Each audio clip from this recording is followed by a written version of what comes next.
jovial, essayer de faire tomber vos a priori sur la commande publique, vos craintes. Sébastien, peut-être, merci. Et en quelques mots, e-attestation et vos autres activités. Bien, bonjour à toutes et à tous et merci à Achat-Public Info, à achatpublic.com. Merci Jean-Marc de m'avoir convié à ce premier événement, un des premiers événements du salon qui ouvre aujourd'hui ses portes. Et merci à toutes et à tous d'être venus participer à ce point info sur un sujet majeur qui est celui de la commande publique. Donc comme tu l'as dit, je suis administrateur de la PASP, l'association pour les achats dans les services publics, qui regroupe aujourd'hui un peu plus de 2000 adhérents, collectivités, hôpitaux et États, et donc nous les accompagnons sur les sujets de professionnalisation de l'achat public, mais aussi sur des thématiques assez innovantes. Nous animons d'ailleurs une session d'études à la fin du mois sur l'impact de l'intelligence artificielle sur la commande publique et le métier d'acheteur public. Et je suis également donc directeur donc chez e-attestation.com, que certains d'entre vous peut-être connaissent, éditeur de logiciels spécialisé dans la gouvernance, la gestion des risques et de la conformité des tiers et des contrats.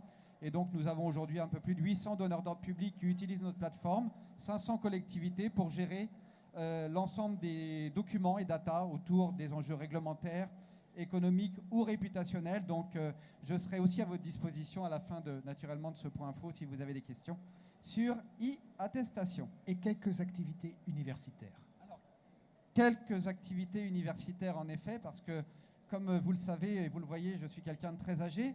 Et donc, le meilleur moyen de rester jeune, c'est de rester au contact des étudiants. Et donc e-attestation est mécène de la Fondation Paris-Saclay. Et donc, on accompagne une chaire sur l'éducation avec l'UNESCO. Et je suis également professeur vacataire à l'Université Paris-Saclay, où j'ai la chance, j'allais dire, d'encadrer, en tout cas d'essayer de former des étudiants acheteurs publics, juristes en marché public sur différentes thématiques. Cette année, à l'honneur, la cybersécurité, la RSE, l'intelligence artificielle ou encore les enjeux liés à l'exécution des contrats et au métier de contract management. C'est l'homme de l'affaire, donc. On est là pour aborder très clairement, très simplement la commande publique. Et donc la question piège, Sébastien, mais c'est quoi la commande publique? Vous avez 3 secondes, je mets le buzz en route. Alors là, la commande publique, mais tout le monde le sait aujourd'hui, donc c'est l'ensemble des contrats, des achats et des contrats de services passés par les organisations publiques ou gouvernementales.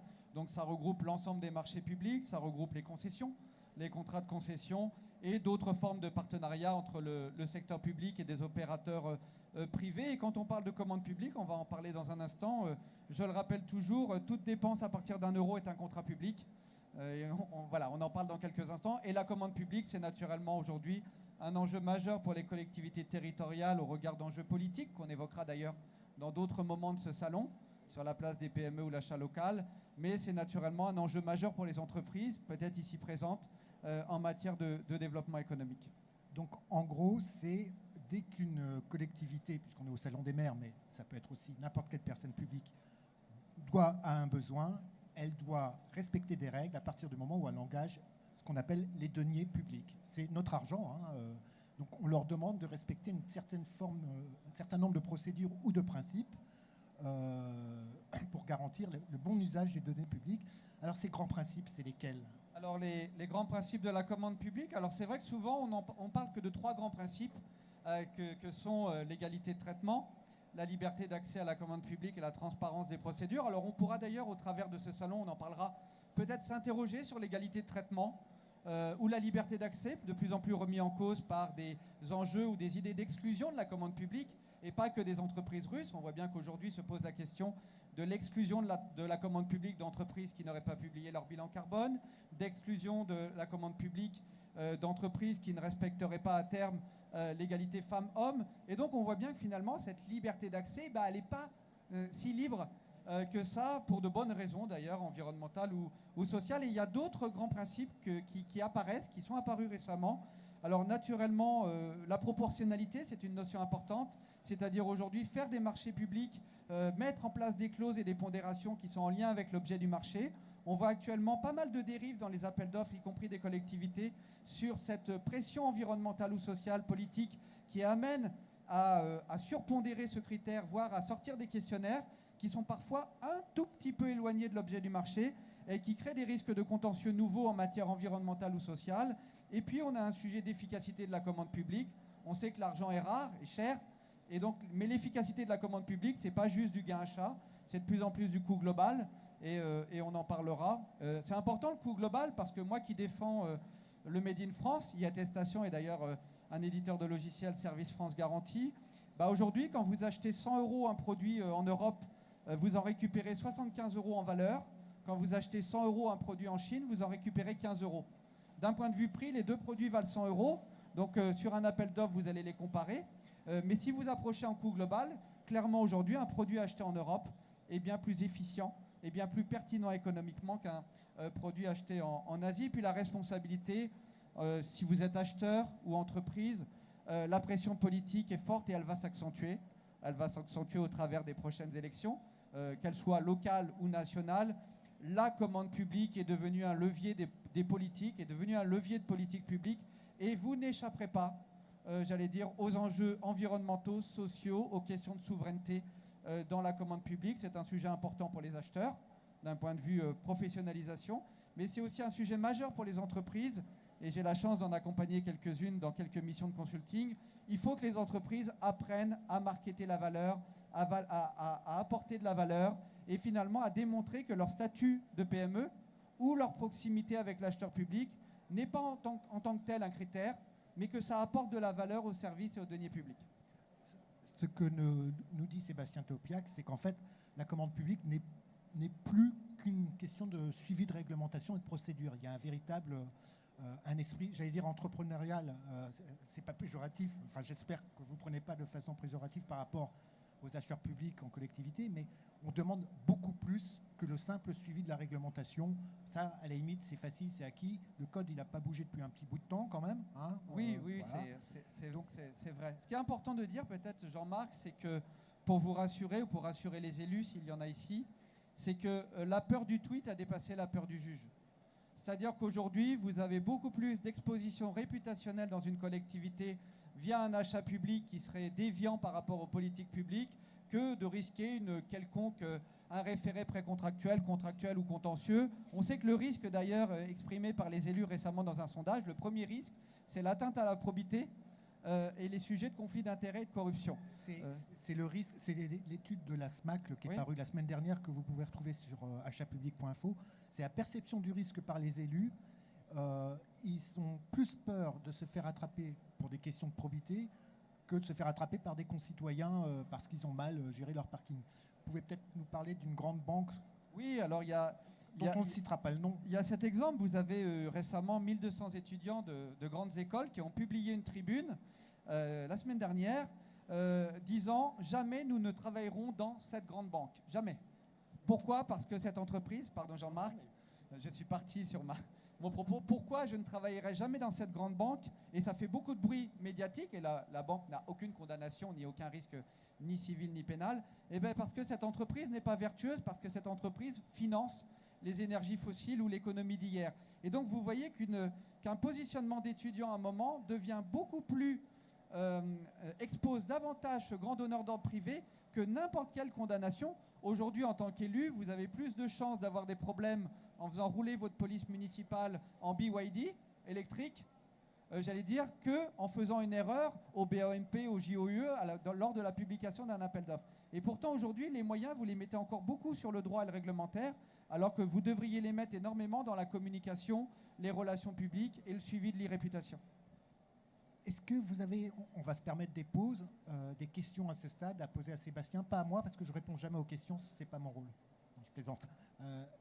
On continue. Vous n'avez pas de questions sur en fait, ce qu'on a vu dans un premier temps, c'est l'évolution du métier acheteur qui n'est plus un métier uniquement juridique. On continue. Alors j'ai posé une question piège à Sébastien. Parlons chiffres. C'est quoi? Ça représente quoi la commande publique? Sachant que moi les chiffres, je comprends rien. Alors, personne ne les comprend et surtout personne ne les connaît. Donc des chiffres qui circulent sur la commande publique. J'ai eu l'occasion de faire une tribune il y a quelques mois qui s'intitulait 100, 200 ou 300 milliards. Telle est la valeur de la commande publique en France. Alors tout le monde sait que c'est entre 10 et 15% du PIB. Pourquoi? Parce que c'est la même situation dans les autres pays. Donc on s'est dit si c'est pareil ailleurs, c'est probablement pareil chez nous. Donc 10 à 15% de 2000 milliards, ça devrait faire entre 200 et 300 milliards. Pourtant, si on regarde vraiment l'achat public, on est plutôt aux alentours de 130 milliards. les collectivités territoriales environ 40 milliards, l'État et les opérateurs hors défense 40 milliards. Si j'y ajoute les achats de défense, alors même si ces achats en ce moment doivent un peu évoluer, malheureusement au regard du contexte, on est aux environs de 20 milliards de plus, ce qui fait 60. 60 plus 40, ça fait 100, voilà. Et il nous reste 30 milliards, et ces 30 milliards, ils sont dans les hôpitaux publics, dans les établissements publics de santé. Donc voilà, si vous voulez repartir avec une donnée, je ne sais pas si elle est fiable, mais au moins c'est celle qui circule le plus. La commande publique en France, c'est 130 milliards. Les collectivités en représentent plus d'un tiers. Et donc naturellement, les collectivités ont un rôle majeur dans l'application de politiques publiques. On l'a vu d'ailleurs récemment avec le projet de loi ou la loi Industrie verte, qui naturellement, et le PNAD, Plan national sur les achats durables, qui a descendu le seuil du SPASER, qui était à 100 millions, qui est descendu à 50, pour naturellement amener davantage de collectivités à s'engager dans des démarches environnementales et sociales. Pour quelqu'un qui commence à se plonger dans la réglementation de la commande publique, il y a un terme qui apparaît assez régulièrement, c'est seuil. Oui. Qu'est-ce qu'un seuil? À quoi ça sert? Est-ce que c'est uniquement pour nous embêter? Alors les seuils, vous les connaissez. En plus, ils sont en train de bouger, puisqu'au 1er janvier 2024, les seuils européens de marché public vont évoluer légèrement du fait de l'inflation. Et donc, ces fameux seuils, alors vous avez ce fameux seuil de 40 000 euros qui est alors, et on ne parlera pas de marché de gré à gré, parce que je sais que Jean-Marc a écrit une tribune sur le sujet. Ça n'existe pas, les marchés de gré à gré. Ça n'existe pas. C'est un abus de langage. La seule chose qui existe sont des marchés sans publicité ni mise en concurrence. Donc, sous le seuil de 40 000 euros, si tant est que quelqu'un sache apprécier ce seuil de la même façon, entre ceux qui l'apprécient à l'année, ceux qui l'apprécient au besoin, ceux qui l'apprécient au regard d'une nomenclature homogène, alors on est plutôt sur une nomenclature homogène et au besoin. Voilà, si j'achète des véhicules, c'est la somme de mes achats de véhicules sur l'exercice budgétaire qui doit être apprécié pour calculer, par exemple, les 40 000 euros. Premier seuil, 40 000 à 90 000. Non, 40 000 pardon, à 221 000, vous avez les procédures adaptées pour les collectivités. Je ne parle pas ici de l'État et des hôpitaux. Et puis après 221 000 venant de remplacer 215 au 1er janvier, vous avez les procédures formalisées. Petite attention sur la publicité, jusqu'à 90 000 publicités adaptées, de 90 à 221 pour les fournitures et services, BOMP plus journal d'annonce légale, plus profil acheteur, et au-dessus de 221 000, mais de 5 538 000 euros pour les travaux, BOMP, JOE, profil acheteur. De manière générale, oubliez les seuils. Plus largement vous faites connaître vos procédures, plus largement vous publiez, plus largement vous avez, une expression de la concurrence. Donc ne limitez pas la publicité par rapport au seuil, mais plutôt regardez la publicité par rapport à des objectifs de visibilité, d'attractivité de vos procédures. À la limite, j'ai envie de dire, une fois que vous connaissez vos besoins et que vous connaissez la nature de votre achat, vous rentrez sur une plateforme de service qu'on connaît bien, qui peut s'appeler par exemple achatpublic.com. Tout est réglé. En fait, l'essentiel n'est plus là pour vous. L'essentiel, il est dans la destination politique, les grands principes de la commande publique. Vous en parliez tout à l'heure. Un acheteur public, maintenant, quand il achète, à quoi il pense? Je pense qu'il pense malheureusement trop encore au prix. Alors, c'est pas de sa faute, moi qui ai été longtemps acheteur et responsable achat à l'UGAP pendant 20 ans. Le problème du prix, c'est qu'on a aujourd'hui une comptabilité publique qui est annualisée. Et tant qu'on aura une comptabilité publique qui réfléchit à l'année, il sera très difficile d'avoir une approche économique pluriannuelle en coût global, en pay-per-use, en modèle de financement, etc. Sans parler des problématiques de TVA pour les collectivités sur les modèles de financement ou autres. Donc aujourd'hui, l'acheteur devrait penser bien sûr à la réglementation, mais se doter d'outils, on le sait. On travaille d'ailleurs étroitement ensemble entre achatpublic.com et e-attestation, puisque nous automatisons et digitalisons toutes les attestations et preuves liées à l'attribution et ensuite à l'exécution du contrat. Ça, c'est important. L'inflation réglementaire est majeure. Je pense qu'il n'y a pas une semaine sans qu'achatpublic.com ou info n'évoque un texte. Ça me permet de vivre, c'est mon métier. Alors, non, mais ça bouge beaucoup en réglementation. Un peu trop, c'est parfois politisé et non pas forcément politique. Mais bon, ça montre que c'est une matière vivante. Je crois qu'on commet une erreur, c'est-à-dire qu'à chaque fois en France qu'on a une idée, on fait un texte. Voilà. Après, la question, ça serait peut-être déjà d'appliquer les textes qui existent. Je pense que ça serait déjà pas mal. On le verra sur l'open data, par exemple, obligation de publication des données essentielles à partir du 1er janvier. Je suis assez inquiet sur l'open data puisqu'il n'y a pas de sanction. Et donc, qui dit absence de sanctions, probablement dira absence de communication. Donc, pensez naturellement enjeux réglementaires, enjeux économiques en coût global, et puis enjeux réputationnels et attractivité. Ce que je dis toujours, n'intégrez pas de la RSE, n'intégrez pas de l'environnement ou du social dans vos appels d'offres, parce que la DAJ vous le demande. Oui. Ne le faites pas parce qu'au 1er janvier 2025, vous avez l'obligation dans 100% de vos marchés de mettre des considérations environnementales et dans 30% des considérations sociales. Si vous faites ça pour des questions réglementaires, vous le ferez mal et vous ne le ferez pas longtemps. La question, c'est de donner du sens à tout ça, c'est d'expliquer aux acheteurs pourquoi aujourd'hui il faut retenir des entreprises vertueuses d'un point de vue RSE, pourquoi il faut soutenir des politiques sociales, pourquoi il faut soutenir un modèle européen ou national d'un point de vue social, bien plus que de faire plaisir à quiconque, que ce soit d'ailleurs une direction ou un texte, même si les textes sont souvent des moteurs ou des catalyseurs de la mobilisation des acheteurs publics. Pensez à votre image, pensez à votre réputation, ça vous aidera. Le message de Sébastien, c'est pas de greenwashing. J'aime pas les anglicismes, mais là, on va pas dire si de faux verdissement de la commande publique, c'est pas très beau. C'est vraiment l'obstacle à éviter, c'est-à-dire que c'est facile de dire je fais de l'achat responsable si on ne sait pas ce que c'est. Ça sert à rien. Le coût global, peut-être expliquer ce que c'est qu'un achat en coût global. Le problème du coût global, c'est qu'il y a autant de coûts globaux que d'achats. C'est-à-dire que le coût global d'un photocopieur n'est pas celui d'une voiture, n'est pas celui d'un bloc opératoire à l'hôpital, n'est pas celui d'un éclairage public. Donc ça, on en revient à un sujet majeur, c'est le métier d'acheteur public. Et j'ai toujours dit, je l'ai dit à l'UGAP pendant 20 ans, un acheteur public, c'est 30% de son temps en sourcing, 40% de son temps dans des procédures et 30% de son temps sur l'exécution du contrat. L'exécution du contrat est devenue un enjeu majeur de suivi des engagements sociaux et environnementaux des tiers. Ce n'est pas la peine de mettre des points ou de retenir des entreprises vertueuses si elles ne le sont plus 2 mois après l'attribution du contrat. Ça veut dire que suivre, c'est important. Donc, le coût global, c'est de la professionnalisation des acheteurs, c'est de la formation, c'est aussi se libérer du temps en investissant dans des solutions, les profils acheteurs en font partie, dans des solutions comme les nôtres, bien évidemment, pour automatiser la gestion des tiers, automatiser la gestion des contrats. Ça, c'est un enjeu. Je vois beaucoup trop d'acheteurs publics qui me disent aujourd'hui, je n'ai pas les moyens d'acheter e-attestation. Mais je dis, vous n'avez pas les moyens, mais quelque part, est-ce que votre attestation de vigilance tous les 6 mois de vos 1000 tiers, vous l'avez? Ah non. Contrôle URSSAF, vous allez finalement y repenser. Est-ce que sur la probité anticorruption, vous êtes au clair sur la loi Sapin 2? Non. Au prochain contrôle de l'AFA, vous y serez.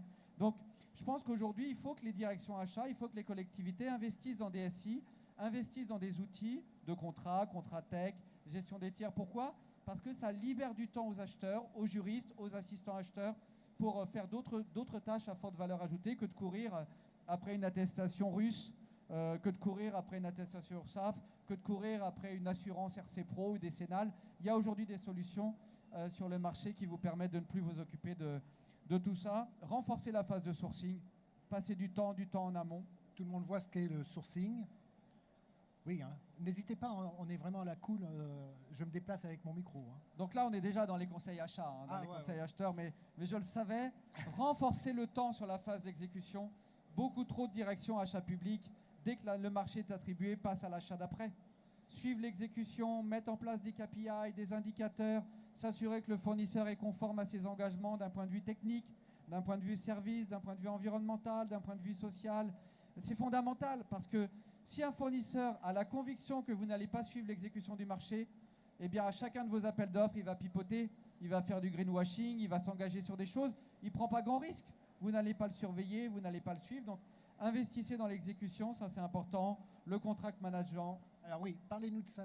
C'est un concept que vous développez avec Maître Pérical, enfin avec la PAS. Avec Jean-Marc. Jean-Marc Pérical. Encore un Jean-Marc. Ah oui, mais... Les Jean-Marc sont tous célèbres. Et voilà. Un contract manager, c'est quoi sa mission maintenant? Alors, soit c'est l'acheteur qui a du temps pour suivre l'exécution des contrats et s'investir dans la mise en place d'outils, d'indicateurs d'imperformance, de suivi, de réunions avec les fournisseurs, et c'est fondamental. Un fournisseur qui est suivi pendant l'exécution du contrat est un fournisseur qui améliorera les conditions économiques au moment du renouvellement. Je l'ai fait pendant 20 ans à l'UGAP dans une centrale d'achat. Je passais la moitié de mon temps à suivre l'exécution du contrat, à rencontrer les fournisseurs, à leur demander leur conformité réglementaire, à leur dire là, la livraison n'était pas conforme, là, votre engagement social, vous ne l'avez pas tenu. Alors oui, c'est du temps, oui, c'est des ressources, mais ça veut dire libérer du temps achat. Pour libérer du temps achat, c'est aussi automatiser des tâches, c'est aussi, alors pas que en allant sur ChatGPT, on en parle dans un instant, c'est laisser à l'acheteur. Et si vous voulez recruter des acheteurs publics aujourd'hui, moi qui suis acheteur public de métier, ingénieur hospitalier de formation, aujourd'hui, quand je vois une fiche de poste d'acheteur public dans une collectivité, eh bien, en général, je n'y réponds pas. Je n'y réponds pas, et ce n'est pas qu'une question de salaire, c'est une question de mission, c'est une question de poste, c'est une question d'intégration dans le projet, c'est une question de portage de valeur. Les jeunes qui arrivent aujourd'hui sur le marché de l'achat public, et j'en accompagne à l'université, ont des valeurs sociales, environnementales, et ils veulent les porter au travers de leurs tâches au sein des collectivités. Mettre en place une cartographie des risques. Beaucoup d'acheteurs publics et de direction achat n'ont aucune cartographie des risques. Vous n'avez aucun plan de continuité d'activité, aucun plan de reprise d'activité. Demain, votre acheteur est malade, qu'est-ce que je fais? Plan B. Demain, votre acheteur s'en va, ah ben j'ai plus d'offres. Demain, cyberattaque sur mes données, qu'est-ce que je fais? Et donc aujourd'hui, il va falloir que les collectivités, les acheteurs publics, eh bien, montent en maturité sur la gestion des risques, sur la cartographie des risques, comme les grands donneurs d'ordre du secteur privé l'ont fait. Ça, c'est très très important. Sur ce que dit Sébastien, achatpublic.info, depuis 1 an, 2 ans, on surveille particulièrement les jugements, je crois qu'on appelle ça les jugements, des cours des comptes, enfin des chambres régionales des comptes et des cours des comptes. Pourquoi? Parce qu'il y a du juridique, hein, c'est sûr, mais ils observent l'efficacité de l'achat. Et tout ce qu'on lit dans les rapports, c'est souvent les mêmes parce que c'est très récurrent. Donc c'est pour ça qu'on ne les met pas tous, parce que bon, est-ce que vous avez identifié vos besoins? Est-ce que vous avez fait une cartographie achat? Est-ce que vous avez suivi l'exécution des marchés? Là, on est sur une analyse financière au sens, on vérifie que vous avez bien utilisé vos données publiques, comme on en parlait tout à l'heure, mais qui pointe systématiquement les difficultés ou les lacunes existantes, notamment en collectivité, mais qui sont en voie vraiment d'amélioration, parce qu'à force, je pense qu'une collectivité, quelle que soit sa taille, maintenant, elle se dit que c'est. Oui, je vais savoir ce que c'est que ma cartographie achat. Je veux savoir finalement, j'ai besoin de savoir ce que j'achète dans l'année, pourquoi et comment. Et c'est en train de monter en maturité. Avec un enjeu fort si vous voulez à un moment accompagner des fournisseurs également dans leur développement économique, il faut les connaître. Je vais vous donner un chiffre clé. Chez e-Attestation, on pilote 420 000 fournisseurs dans 140 pays sur leur conformité, vigilance, probité, anticorruption, cyber, RGPD, et leur maturité. Là, on déploie avec des grands donneurs d'ordre public des processus de maturité scope 3 carbone de leurs fournisseurs, etc.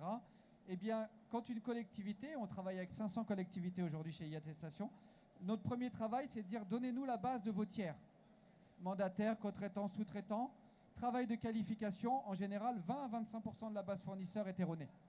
20 à 25% de votre base est erronée en 6 rangs, SIRET, adresse, code postal, ville, effectif, chiffre d'affaires. Et donc, comment voulez-vous à un moment faire du sourcing? Comment voulez-vous à un moment porter des politiques publiques si vous ne maîtrisez pas la qualité de la donnée qui est liée à votre SIAChat, à votre ERP, etc. Et donc, aujourd'hui, c'est essentiel de savoir, on en parlera cet après-midi, je crois, ou demain, c'est quoi une PME? Moi, il y a des gens qui me disent, moi, chez moi, j'ai 70% de PME. Je dis non, vous n'avez pas 70% de PME dans vos marchés, vous en avez 30. Parce qu'une PME, ce n'est pas qu'un chiffre d'affaires et un effectif. Une PME, c'est d'autres critères qui sont compliqués, qui sont des critères au bilan de l'entreprise, qui sont des critères capitalistiques. Et donc, c'est très, très important. Faites de la gestion de vos données tiers et contrats un enjeu majeur. Il n'y a pas de pilotage il n'y a pas de gouvernance et de pilotage de politique publique si la donnée à un moment liée au contrat ou la donnée liée au fournisseur n'est pas d'une fiabilité irréprochable. C'est important. On s'était dit qu'on donnerait des conseils aux acheteurs, aux entreprises, pardon. Oui, parce que les acheteurs, j'espère en avoir déjà donné. Alors les acheteurs, sujet du moment, ChatGPT. On ne s'engouffre pas dans ChatGPT en sourcing. Hein. ChatGPT, ça n'a rien à voir, ce n'est pas une IA souveraine. Toutes les questions que vous posez dans ChatGPT, elles partent quelque part. Hein. Toutes ces questions que vous posez dans ChatGPT, elles alimentent une intelligence artificielle pour vous rétribuer naturellement des données plus tard. Parce que tout ce qui est, quand c'est gratuit, vous savez que le prix, c'est vous. Hein. C'est la donnée, le prix, hein, quand c'est gratuit. Et donc, faites attention à ces IA. Allez vers des solutions françaises ou européennes d'IA souveraines. Oui, vous allez payer ces outils, mais quand vous allez poser une question, cette question, elle reste dans l'IA. Aujourd'hui, si vous commencez à dévoiler des questions sur votre CCTP, sur votre CCAP, sur vos critères, sur vos pondérations dans le ChatGPT, vous alimentez du lobbying des grandes entreprises américaines ou chinoises qui vont savoir qu'en France, certains acheteurs publics posent des questions sur tel sujet. Donc faites attention, solutions de facilité gratuites, privilégiez plutôt des solutions de sourcing ou des outils. de type européen ou français. Alors, le conseil pour les entreprises, alors j'irais presque à dire que je n'ai jamais vu autant de guides pour les entreprises que depuis que je travaille dans ce milieu depuis 20 ans. Aimez la commande publique, répondez aux appels d'offres, la commande publique c'est pour vous, la commande publique c'est inéluctable, la commande publique passage obligé. Enfin, on est le pays des guides, et pas que touristique d'ailleurs, on est le pays des guides de l'achat public. Et donc pour les entreprises, c'est fondamental l'achat public. Pourquoi ? Parce que c'est un enjeu d'abord économique, on l'a vu avec les crises, crise sanitaire, crise économique. Le secteur public est un absorbeur de crise. Le secteur public réduit beaucoup moins vite ses commandes que le secteur privé. Chez e-attestation, 50% de notre business c'est public, 50% de notre business c'est privé. C'est un formidable élément de sécurisation d'une activité. C'est fondamental. La commande publique, il faut y aller pour les entreprises. Il ne faut pas avoir peur. Ce n'est pas si compliqué que ça. C'est le titre d'ailleurs du moment. Et puis, quand vous êtes une entreprise, si vous voulez vous développer à l'étranger, en Europe, il vous faut des références. Et les références étatiques, les références collectivités, les références des hôpitaux sont des références qui servent énormément le développement en Europe ou international, parce que la première question que va vous poser un acheteur à l'étranger quand vous êtes une entreprise, quand vous êtes un acheteur européen, va vous dire vous êtes une magnifique start-up française, à qui avez-vous vendu en France votre solution ? Est-ce que vous avez vendu à l'État, aux hôpitaux, aux collectivités ? Et si vous dites moi, ma solution innovante, personne n'en veut en France, vous n'êtes pas prêt de la vendre en Italie, en Espagne, en Allemagne. Donc, c'est très important, être référencé dans les centrales d'achat, et je l'ai vécu pendant 20 ans à l'UGAP, est un élément d'image et de réputation. Donc, privilégier, investir la commande publique, se positionner dans les centrales d'achat régionales ou nationales, c'est un passage obligé pour les entreprises. Deuxième sujet, privilégier la qualité à la quantité. On ne répond pas à tous les appels d'offres qui vous concernent en tant qu'entreprise, on arrête. Ça ne sert à rien la mitraillette. Comme je dis toujours, c'est comme les jeunes qui envoient 10 000 CV pour un stage. La question, ce n'est pas le nombre de CV. Il faut mieux en envoyer 3 bien faits à 3 entreprises que d'en envoyer 10 000. La commande publique, c'est pareil. Si vous n'avez pas été sourcé, si le règlement de consultation n'est pas clair, si le cahier des charges ne sont pas très bons, c'est même pas la peine de passer du temps à y répondre, c'est déjà perdu. J'ai toujours dit à un acheteur, c'est ce qu'il veut. Un acheteur public, il a déjà une idée derrière la tête quand il publie son appel d'offres. Donc si à un moment, vous n'avez pas de son, pas d'image de l'acheteur public, ou que vous ne voyez rien dans la procédure qui parle un peu de vous en tant qu'entreprise, pas de vous directement, c'est interdit bien évidemment, mais de vous en termes de valeur, vous pouvez passer votre chemin et passer à autre chose. Moi aujourd'hui, en tant qu'éditeur de logiciels, je peux vous dire qu'on répond à un appel d'offres sur 5 ou un appel d'offres sur 6. Si on n'a pas participé au sourcing, on n'y répond pas. Clairement, c'est parce qu'on n'a pas été identifié par l'acheteur comme un acteur potentiel.